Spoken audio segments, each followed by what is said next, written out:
La práctica de hoy se llama obtención de éter etílico. Se da a obtener a partir de etanol o alcohol etílico. El etanol que debe usarse es etanol absoluto. Si no se cuenta con el etanol absoluto, se puede utilizar etanol o alcohol etílico del 96. Se recomienda etanol absoluto porque no contiene agua. Y vamos a ocupar también ácido sulfúrico que va a actuar como catalizador. Significa que el ácido sulfúrico no se va a consumir en la reacción. Lo que va a hacer es deshidratar a dos moléculas de etanol para convertirlas en éter etílico. Necesitamos calentar esta reacción a 140 grados. Podemos todavía calentar hasta 150, pero de ahí en adelante tenemos que evitar que sobrepase la temperatura de 150, porque entonces en lugar de éter etílico se estará produciendo eteno. Controlemos entonces entre 140 y 150 grados Celsius. Bien, ¿qué necesitamos para esta práctica? ¿Qué material vamos a ocupar? Tenemos una gradilla con 4 tubos de ensayo, cada uno con su tapón. Vamos a ocupar este vaso de precipitados de 1000 mililitros, 2 pipetas de 10 mililitros, 2 espátulas, 2 mangueras de hule, una prepipeta o propipeta, una cuba hidroneumática, matraz Erlenmeyer, refrigerante. Aquí le puse una extensión de una manguera al refrigerante para que las gotas caigan fácilmente dentro del matraz Erlenmeyer. Tenemos 2 soportes universales, también tenemos 2 pinzas de 3 dedos, un anillo metálico, la lámina de alambre con asbesto, mechero de Bunsen, el matraz de destilación, 2 tapones monohradados, termómetro. Ese sería el material necesario para esta práctica. Ahora, los reactivos que vamos a ocupar. Esto es hielo, tenemos el etanol o alcohol etílico, ácido sulfúrico, y para las propiedades del éter etílico usaremos el permanganato de potasio, el aceite vegetal comestible y cloruro de sodio. Bien, lo que tenemos que hacer a continuación es armar este equipo. Yo en el canal ya tengo cómo armar un equipo de destilación. De todas maneras, voy a mencionar algunas precauciones que hay que tener. Si notan, aquí están separados la parte del matraz de destilación y el refrigerante. No están conectados. Primero hay que armarlos por separado. Se debe de colocar el refrigerante y sujetarlo con las pinzas de 3 dedos. Pero ven que las pinzas de 3 dedos están a la mitad del refrigerante. He visto que algunos alumnos sujetan el refrigerante en esta parte y entonces no hay un equilibrio en el peso. Debemos ponerlo en medio del refrigerante para que se equilibre su peso. Las pinzas de 3 dedos tienen aquí una mariposa. Que nosotros le podemos dar vuelta, aflojar para poder dar la inclinación al refrigerante. Ya que teniendo la inclinación adecuada, le vamos a apretar la mariposa. La inclinación que debe llevar el refrigerante lo va a determinar el brazo que sale de aquí del matraz de destilación. Aquí tiene una inclinación. Esa es la inclinación que debemos seguir. Por lo tanto, yo aquí le tengo que mover para que me quede la misma dirección. Ya que la tengo sin conectar, ya que la tengo ahí, entonces sí, ahora aprieto la mariposa para que no se mueva y ya quedó. ¿Okay? Vamos a apretar también aquí las pinzas y ya queda la inclinación que yo necesito. Ya que tengo armado mi refrigerante, ahora voy a armar el matraz de destilación. Es importante que tomemos en cuenta a qué altura vamos a colocar el anillo metálico y la lámina del alambre con asbesto. ¿Por qué es importante la altura? Depende del tamaño del mechero. No debe quedar el mechero muy pegado a la lámina porque no vamos a ver nosotros la flama. Tenemos que apreciar la flama todo el tiempo, porque si la perdemos de vista se puede apagar el mechero y se escapa el gas. Por lo tanto, dejo una altura que me permita ver que está encendido el mechero de Bunsen. Muy bien, ya que coloqué la altura precisa, pues bueno, voy a sujetar el matraz de destilación también con unas pinzas de 3 dedos. Ya después tengo que colocar el termómetro. En este momento lo voy a quitar porque tengo que añadir los reactivos. Bueno, antes de continuar con el armado, vámonos pues a colocarle los reactivos al matraz de destilación. Vamos a quitarlo y vamos a agregar. Para esta práctica vamos a ocupar 10 mililitros de ácido sulfúrico concentrado y le vamos a añadir 20 mililitros de etanol. Esos son los reactivos que voy a agregar aquí. Este vaso lo voy a ocupar porque yo estoy solo haciendo la práctica y no tengo quien me sujete el matraz de destilación para poner los reactivos. Por lo tanto, yo voy a ocupar este vaso que me va a servir de base para colocar los reactivos. Es importante que la salida o el brazo lateral del matraz de destilación no quede en esta posición, porque al agregar los reactivos pueden escaparse por esta salida. Por lo tanto, la vamos a voltear y la colocamos en sentido contrario. Ahora sí, voy a tomar los 10 mililitros de ácido sulfúrico y 20 mililitros de etanol. Pero aquí ocurre algo importante. Deben tomar en cuenta que cómo debe hacerse la mezcla entre el ácido sulfúrico y el etanol. ¿Cuál voy a poner primero en el matraz de destilación? Recuerden siempre esta regla. Nunca hay que darle de beber agua al ácido, o en este caso nunca hay que darle de beber alcohol al ácido, porque entonces puede ocurrir una reacción exotérmica que proyecte el contenido y esto nos puede caer o nos puede accidentar. Por lo tanto, ¿qué vamos a poner primero si no tenemos que darle de beber alcohol al ácido? Bueno, pues entonces primero tenemos que colocar los 20 mililitros de etanol o alcohol etílico y después le vamos a agregar el ácido. Bien, agreguemos entonces los 20 mililitros de etanol. Aquí tengo una pipeta. Coloco la prepipeta. La prepipeta tiene aquí una cremallera que va a permitirme tomar el volumen necesario, y acá una llave que al presionar hace que el volumen descienda sobre el recipiente. Ok, vamos a bajar la cremallera y ahora sí, vamos a tomar 10 mililitros primero de etanol.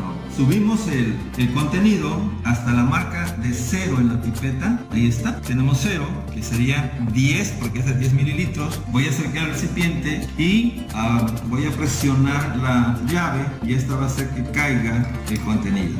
Bien, repito la operación. Ahí van 10 mililitros y voy a tomar otros 10 para así hacer los 20 mililitros que necesito. Muy bien, ahí la tenemos ya en ceros y dejo caer el contenido para completar los 20 mililitros de etanol. Ahora viene la parte complicada con la que debemos tener precaución. El ácido sulfúrico es de los más corrosivos, debemos tener cuidado al manejarlo. Voy a ocupar entonces esta franela para trabajar sobre ella, de tal manera que si cae sobre la mesa no la dañe. Ocupo otra pipeta de 10 mililitros. Recuerden que vamos a añadir 10 mililitros únicamente de ácido sulfúrico y es suficiente. Recuerden que el ácido sulfúrico no se va a consumir en la reacción, aunque la mezcla es la adecuada, porque primero pusimos el alcohol y luego el ácido. Nunca lo hagan al revés. Entonces, como lo vamos a hacer de manera correcta, aún así debemos tener cuidado y hacerlo lentamente. Voy a subir el líquido hasta que llegue a la marca de 0 de la pipeta. Significa que ya se ha llenado, es de 10 mililitros. Ok, ahí está, 10 mililitros. Acerco para que no se me derrame. Y algo importante, nunca tomen la pipeta de esta zona porque ya está impregnada con el ácido cuando lo metí a la botella. Hay que tomarlo de arriba y entonces ahora sí lo voy a colocar en la entrada y lentamente le voy a dejar caer el ácido. A pesar de que se hace muy bien la mezcla de la manera correcta, aún así la mezcla genera calor, pero no es suficiente para proyectar el contenido. No hay ningún problema. Listo, ya tenemos la parte más difícil, que es depositar el ácido sulfúrico. Ahora, aquí tenemos la mezcla, vamos a agitar con cuidado, siempre tratando de que la boca del matraz se proyecte hacia donde no exista alguien ahí que lo pueda lesionar, hacia donde no haya nadie. Aquí ya puedo ver que se está mezclando, y si yo toco la mezcla, está caliente, debe tener cerca de unos 50 o 60 grados. Ok, ya está la mezcla, la voy a llevar al soporte universal para conectarlo al refrigerante. Vamos a sujetarlo muy bien para que no se caiga. Ahora viene esto que es importante: colocar el termómetro. Debo medir que el termómetro toque la mezcla, pero que no toque el fondo del matraz. Yo ahí ya lo tengo medido. Si hay algún problema, tendré que sacarlo y ajustarlo, pero ya está ahí medido la distancia, y ahí podemos ver que está tocando la mezcla, pero no toca el fondo del matraz. Y van a colocar el termómetro de tal manera que la escala esté hacia ustedes y lo puedan leer, ¿de acuerdo? Bueno, ya tengo mi mezcla ahí. Ahora necesito conectar el refrigerante, pero noten lo siguiente: el refrigerante no tiene las mangueras, el refrigerante debe estar lleno de agua, no tiene las mangueras.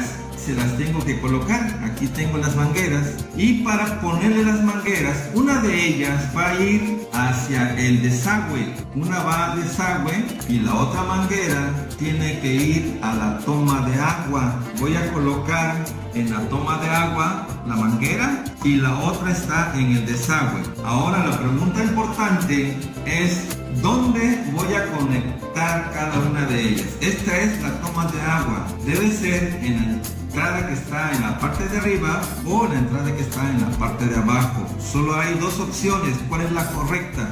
Bueno, lo voy a hacer de la manera incorrecta para que vean por qué no debe usarse esa conexión. Voy a poner la manguera en la parte de arriba primero. Ahí es donde no se debe de conectar.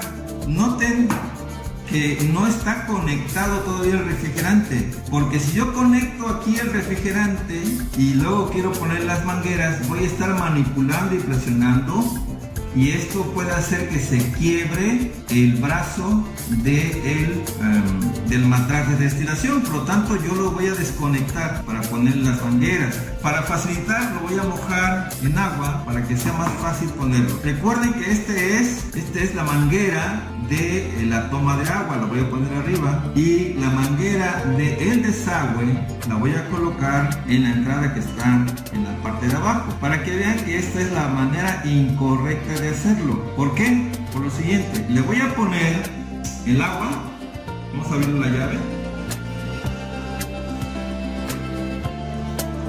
ahí está entrando el agua, está entrando por la parte de arriba, pero vean que está saliendo por la parte de acá abajo que va al desagüe. Si notan, no se llena el refrigerante, y queremos que esté lleno de agua para que se puedan condensar los vapores. Por lo tanto, esta forma de conectarla es la manera incorrecta. La toma de agua debe ser en la parte de abajo y esta manguera de desagüe debe ir arriba. Vamos a cambiarla para que veamos la diferencia. Cambiamos entonces. El desagüe en la parte de arriba y la toma de agua en la entrada que está por debajo. Listo. Cambiamos las conexiones. Ahora abrimos la llave y vean que ahora sí se está llenando. Ahora sí se está llenando el refrigerante, que es lo que queremos, y debe salir a la manguera del desagüe. Se debe mantener abierta la llave para que circule el agua en el refrigerante y siempre esté fría o fresca el agua. Ya está lleno. Ahora sí voy a conectar el refrigerante a el matraz de destilación. Listo, ahí está ya conectado. Es importante que haya buenas conexiones, que no haya fugas, porque el éter es muy combustible y si hay fugas, como tenemos aquí el mechero, puede haber una combustión del éter y encenderse el sistema. no pasa si nosotros conectamos bien. Ahora observen lo siguiente. Aquí en el refrigerante le adapté una manguera para que al recibir el éter no haya tanta distancia y caiga con seguridad en el matraz Erlenmeyer. Así que no es necesario, pero pues yo se la voy a poner para que caiga directamente en el matraz Erlenmeyer. Ya tenemos todo listo, solo falta calentar la mezcla. Y aquí la siguiente recomendación: encender el mechero. Realmente hay una técnica, un método para encender el mechero. Brevemente les explico cómo se debe encender el mechero.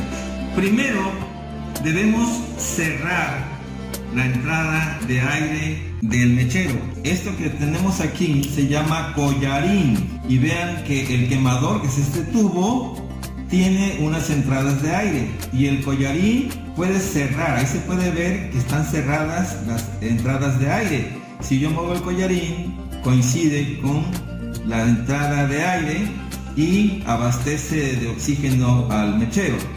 Para encenderlo debemos se deben tapar las entradas de aire.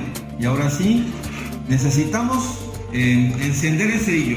La pregunta aquí es: ¿voy a abrir primero el gas y luego enciendo el cerillo, o enciendo el cerillo primero y luego abro el gas? Lo correcto es encender primero el cerillo, porque si yo abro el gas y luego quiero encender el cerillo, me puede fallar y llevarme tiempo tratando de encender el cerillo, y el gas escapa y se puede encender y ocasionar un flamazo. Por eso primero encendemos el cerillo y luego abrimos el gas. Y otro punto importante: ya que tenga el cerillo encendido, abro el gas, voy a contar 3 segundos. 1, 2, 3, y ya acerco el cerillo. Lo que pasa es que en la manguera del mechero de Bunsen contiene aire en este momento, y si yo abro el gas y enseguida pongo el cerillo encendido, se va a apagar, porque lo primero que va a salir va a ser aire. Por lo tanto, me espero 3 segundos para acercar el cerillo. Vamos a hacerlo. Dijimos que encendemos el cerillo, abrimos el gas, esperamos 3, 1, 2, 3 y encendemos. No hay ningún problema. Recuerden que habíamos cerrado la entrada de aire. Ahora la vamos a abrir para regular la flama. Queremos una flama. Esta flama que están viendo se llama flama luminosa, porque se puede ver una luz amarilla, una flama amarilla. La no luminosa es cuando abrimos la entrada de aire y entra más oxígeno, y entonces desaparece ese color amarillo. El color amarillo es porque no hay suficiente oxígeno para quemar todo el combustible, y ese color amarillo lo desprende el carbón que aún no se ha quemado proveniente del combustible. Ahí ya es una flama no luminosa, es más caliente, pero debo tener cuidado de que no se escuche el aire. Ahí se escucha el aire, por lo tanto debo de cerrar un poquito más, porque si no se me puede apagar el mechero. Lo voy a cerrar un poco más. Ahí está. Ahí ya no se escucha la salida de aire, y ahora sí lo voy a colocar para empezar a calentar. Ahora lo importante es estar checando que la temperatura que se alcance, dijimos que es de 140. A los 140 grados es cuando ya va a empezar a formarse el éter etílico. Si yo observo que antes de los 140 ya empiezan a caer algunas gotas, esas gotas no las voy a recolectar, porque seguramente son de etanol, de alcohol. Si es que no se ha alcanzado los 140, lo que va a pasar aquí son gotas de alcohol. Eso no los voy a recolectar. Si ya llega a 140, 130, por ahí más o menos, entonces sí, ya voy a empezar a recolectar. Bueno, ya que puse el mechero, necesito abrir la llave del agua para el refrigerante, porque el agua debe estar circulando. La vamos a abrir para que circule el agua dentro del refrigerante. Bueno, voy a medir la temperatura. Tengo 50 grados, 55 grados. Esperaremos a que la temperatura llegue a los 130 o 140. Recuerden nunca dejar de ver que el mechero esté encendido. Si se apaga, se puede desprender o escapar el gas y eso pues tiene sus riesgos. Bien, la temperatura está en 120 grados Celsius y pueden observar de este lado que ya está cayendo unas gotas. Esto es alcohol, entonces vamos a dejar que no se recolecten para que tengamos el éter etílico. Bien, estamos en 130, ya en 130 podemos recolectar. Vamos a poner aquí el matraz. Algo importante que no les mencioné es que debe haber hielo junto con el agua que está reteniendo o conteniendo el éter. ¿Por qué se utiliza hielo? Pues porque debe estar frío, porque el éter se evapora o su punto de ebullición es 34.6 grados. Entonces, si no le ponemos hielo al momento que se está recolectando, pues se va a perder por evaporación. Por lo tanto, vamos a ponerle el hielo al agua que ya teníamos ahí. Vamos a que no se nos vaya a pasar la temperatura. Tenemos 140, esa es la temperatura que necesito para que se empiece a recolectar en mayor cantidad el éter. Aquí pueden ustedes observar que ya está cayendo, lo estamos recolectando. Vamos a recolectar una pequeña cantidad porque esta práctica solamente es para mostrar el método. No necesitamos cantidades mayores de éter, simplemente vamos a ver algunas propiedades y comprobar que realmente se obtuvo éter. ¿Cómo sé que esto es éter lo que se está recolectando aquí? Bueno, vamos a hacer unas pruebas en cuanto se termine, que tengamos una cantidad más o menos apreciable. Podemos determinar si es éter o no es éter. Recuerden que si nos pasamos de temperatura, si la temperatura supera los 160 o 170, se estará formando eteno. En este momento se está formando éter etílico. ¿Okay? Vamos a ver la temperatura cómo va. Marca 145. Dijimos que puede llegar hasta 150. Si ustedes observan que la temperatura está rebasando lo que se indica, tomamos el mechero de la base y lo retiramos si vemos que se está pasando de temperatura, para que se conserve entre 140 y 150. Pero si ya tenemos la cantidad adecuada, pues bueno, vamos a apagar el mechero y vamos a esperar a que termine de pasar las últimas gotas del éter. ¿Cómo sé que esto es éter?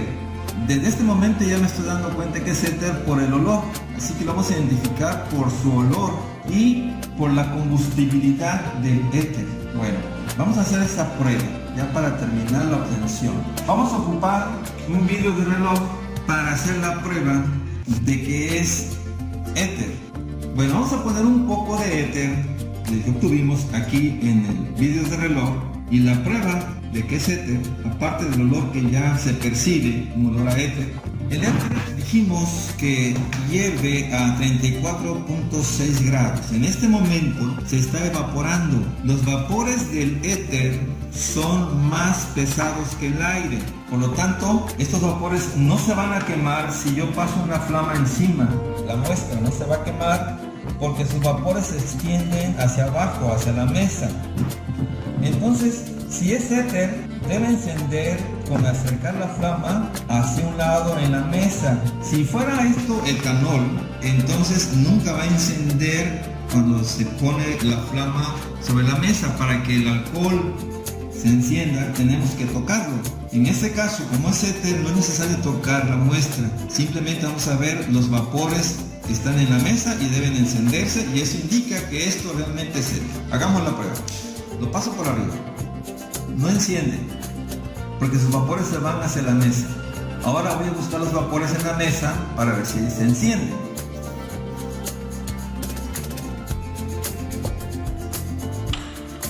Ahí tenemos ya la prueba de que realmente es éter. Vean que se encendió sin tocar la muestra. Vamos a repetir la combustión. Ok, dejemos que se formen los vapores de éter y veremos cómo encienden sus vapores.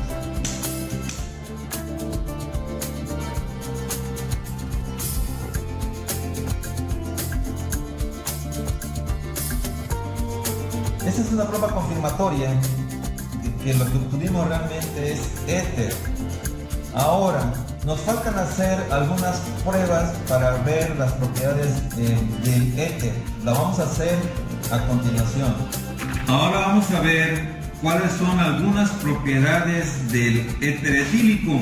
Vamos a observar sus propiedades como disolvente. Vamos a probar si puede disolver el permanganato de potasio, el cloruro de sodio, aceite vegetal comestible y agua.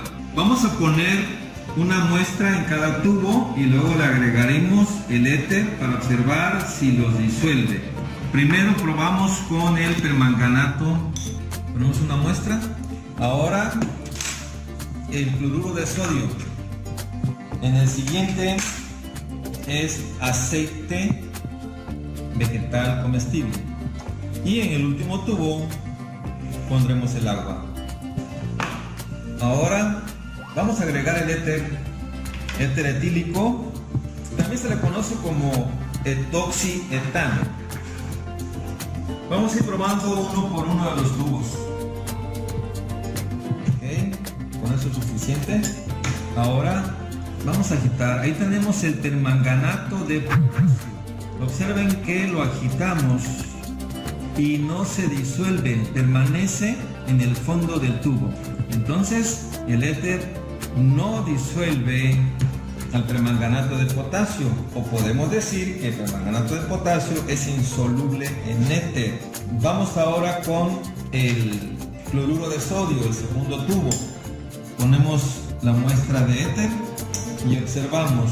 Vamos a agitar y observar qué pasa con el cloruro de sodio. Vean que por más que agitamos el tubo, las sales o cristales de cloruro de sodio permanecen en el fondo del tubo sin disolverse. Así que el éter no disuelve al cloruro de sodio. Y vamos con el tercer tubo, que tiene aquí aceite vegetal comestible.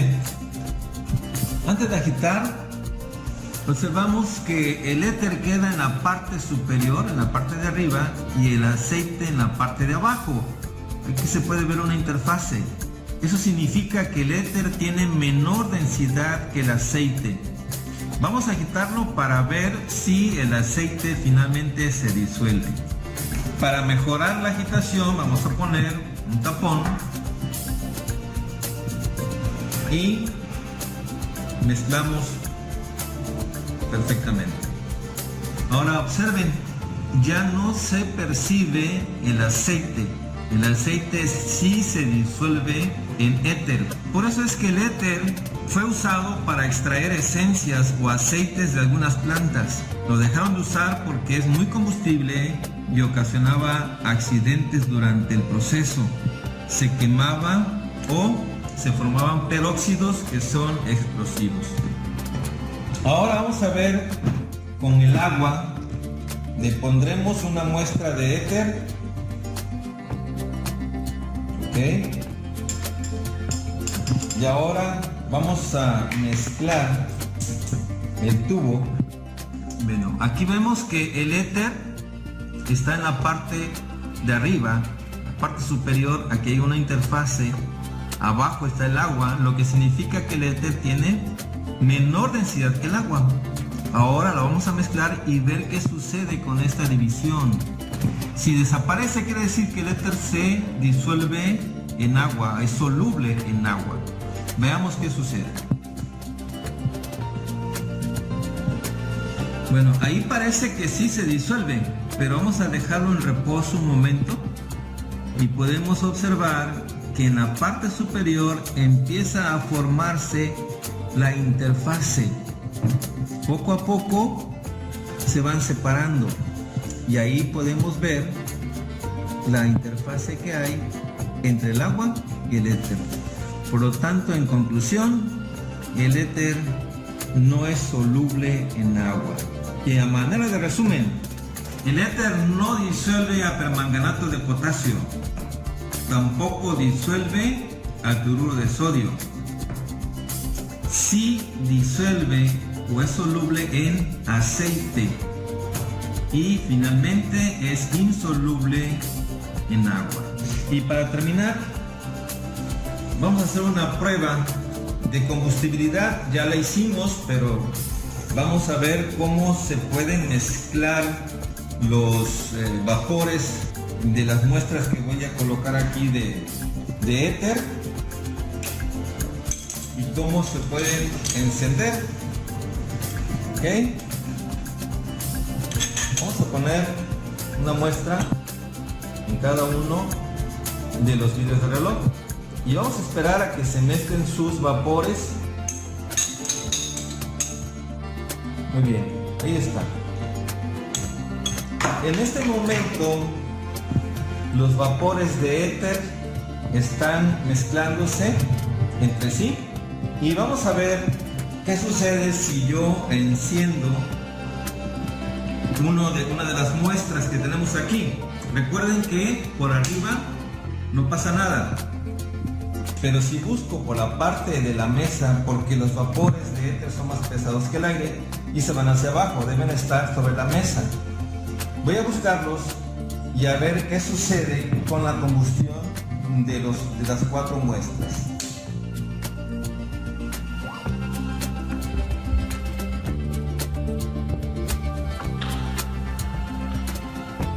Ahí están, las 4 se encendieron solamente con encender la primera.